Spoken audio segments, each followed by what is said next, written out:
We have a journalist, Bathrobe Spartan, which has proven themselves in the past, dropping a huge thread on Twitter regarding all kinds of sources regarding what's happening with the studio and new Halo project, and how 343 is no longer working on the games directly. They are only doing concept and writing and passing off the gameplay, the cutscenes, the production, and all the heavy lifting to two different studios. This is some incredible stuff backed up with some very hard sources, and why nothing is confirmed here, I just gotta say, take it with a grain of salt. I do think that this person is onto something for sure. So we're going to be talking about the structure and headcount, how big is 343, the impact on Halo Infinite, and also the new production method. So yeah, a lot of people have been laid off. What has 343 been doing, right, in the past year or two? Well, essentially, they've been planning out the future of Halo. Everything right now is in pre-production. So a lot of people have been laid off. The studio is still depending on contractors, which is not good. But never again, at least for the foreseeable future, will 343 ever be so involved with a Halo game as they were with Halo 4, 5, and Halo Infinite. And Microsoft has them on a tight leash now. This is some juicy stuff, guys. So Bathrobe talks about here people leaving the studio headed up to more outsourcing content, all right? So what is their role? Some roles have been transferred to Microsoft, the Xbox team, instead of being internalized at 343.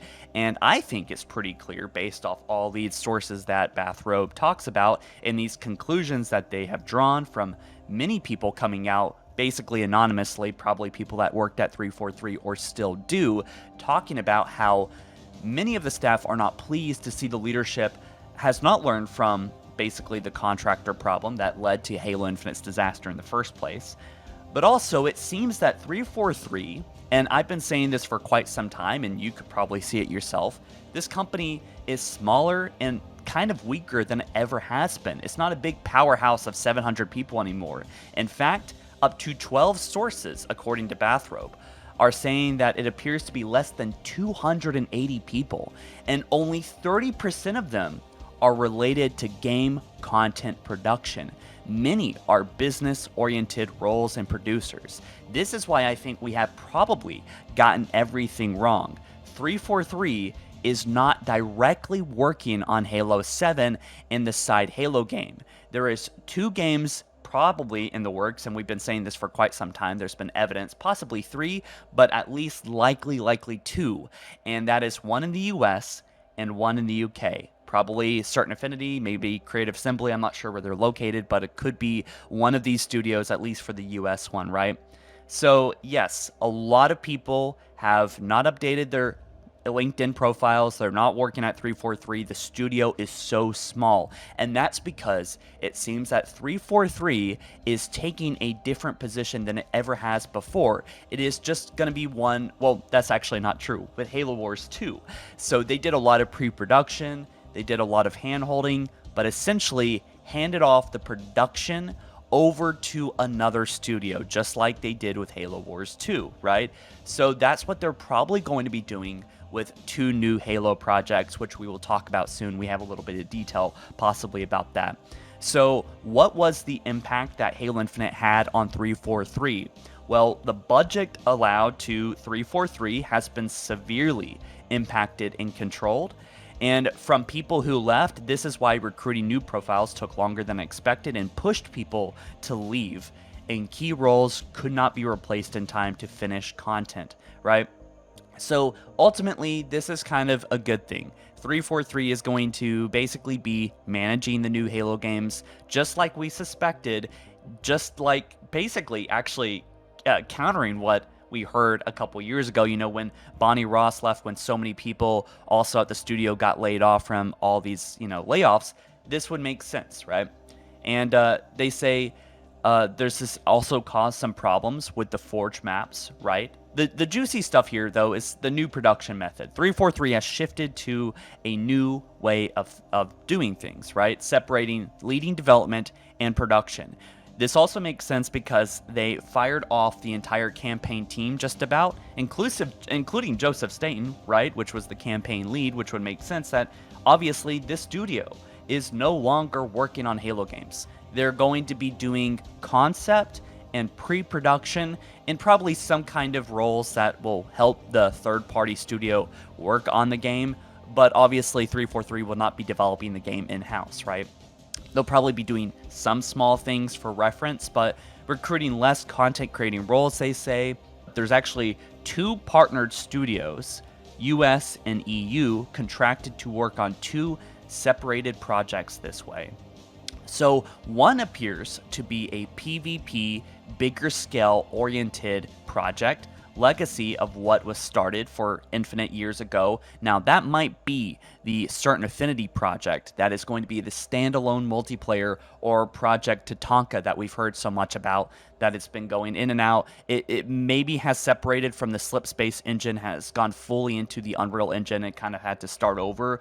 But I think that probably in about 6 to 12 months here, I think they're going to get the ball rolling. I feel like they're starting to figure out what they're going to do here, because according to Bathrobe, that's what they've been trying to figure out all in 2023 and 2024, is basically the planning method, getting everything kind of reorganized. And this, I think, honestly came from the flop of Halo Infinite, the bad leadership, obviously, that was the direct cause of all that. And now they had to do the Fire 343 event. It actually happened. So I do think that this is probably for the best. So they said this new method is an important shift how the company has worked on projects, right? It is going to aim a new method to help produce for games at more of a reliable pace in the future, and it's going to be more cost effective. But it's also going to take a lot of time to ramp up from years of working differently. So again, they are getting reshaped. And so Bathrobe says this new method of production is also in hope of not reproducing what happened to Halo Infinite. This is potentially a more reliable way to control the budget and product quality while avoiding delays and internal production issues by separating roles. And I completely agree. Recently, we had the idea that they could do just the multiplayer and just the campaign, but it's possible that this is what 343 is doing here. So 343 is going to write up the stuff and to kind of be the manager of 2 different studios. One is going to be creating Halo 7, the campaign only, and the other one is going to be creating a really exciting, polished, kind of multiplayer standalone experience that's going to be on a really cool scale. So they probably have 3 different studios, all with different roles, instead of just 343 spending 8 years on a game that is turned out broken, right? Bathrobe says, in short, buckle up. The community will have to be very patient before seeing any new real announcement for Halo games, for the new Halo games. This is the legacy of Halo Infinite, unfortunately, and it takes time even for a new leadership to course correct a studio and their production pipeline. Please have an educated guess. Don't blindly trust leakers or insiders or even us, right? And taking a dozen people from what we have is only a fraction of the whole picture, and that's totally true. Like, my source is limited in their knowledge as well. No one knows absolutely everything unless, I don't know, Phil Spencer leaks stuff personally to you, right? So this is what Bathrobe said. According to 343, this article basically breaking down what they said, 343 will only oversee the development of future Halo entries. Well, they said, we've seen people interpreting our thread as a lack of confidence for Microsoft. Don't twist our words, please. It isn't what was said. It's standard industry approach to being cost and management effective. They actually have confidence in this approach by 343. And, in some ways, I would like to say I do as well. 343, the studio that it is today, is not the same that it was once before. As long as they pick good studios to work on these Halo games and projects, and they respect the Halo legacy and lore, but also having studios that have their own creative freedom to some degree and can make good Halo games, then I think that this could possibly work out. And guys, I've been hearing about this for a long time. I'll see you soon. Peace.